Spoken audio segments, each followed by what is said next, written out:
नमस्कार ओडिशा। एबे आसिला गोटे घोर लज्जाजनक खबर जहाकू शुणिले आपण माने आश्चर्य एवं घोर रागरे जर्जरित होइजिवे।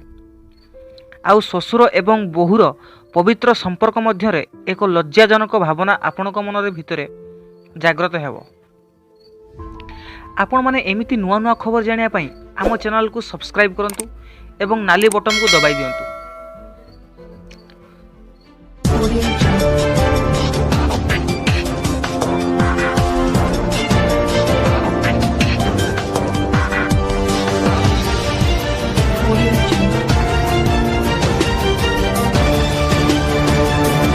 आज मुख्य खबर दुनिया रे जेउ सबू संपर्क को बहुत सम्मान दिया जाय थाए ताहा मध्यरु गोटिए भल संपर्क हेउछि ससुर एवं बोहूर संपर्क। किंतु एही संपर्क रे मध्य एबे कलंकर टीपा लागिबारे लागिछि जहा एही सभ्य शिक्षित समाज पई एक कुठारघात सदृश अटे।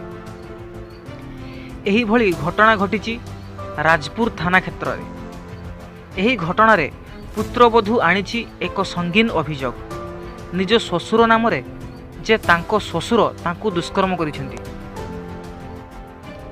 घटनाक्रमे यह थिला कि 2010 रे बाहाघर परे ससुर घर तरफरु बोहू को बहुत प्रकार कटकणा सहित तांको सह सबुबेले खराब व्यवहार करुथिले। सामाने किछि ना किछि कारणरू तांको उपरु सबुबेले अत्याचार करुथिले। एहा परे दिने महिला जनक स्वामी घरे नथिबा बेले ससुर तांको सह दुष्कर्म करिथिले। किछि दिन परे से गर्भवती हो जाइथिले। एहा परे से गर्भवती हेबा परे परिवार तरफरु तांको पेटरे थिबा पिलार लिंक परीक्षा करा जाइथिला। एहा परे समान झियो थिबार जानी तांको गर्भपात करबाकू कहिथिले। एहा परे बहुत थाना रे अभियोग करिवारु पुलिस सेमाननको विरोध रे केस फाइल करी संपूर्ण परिवार थाना को उठै नैछि। एहा परे एही मामलार जांच एबे जारी रहिछि।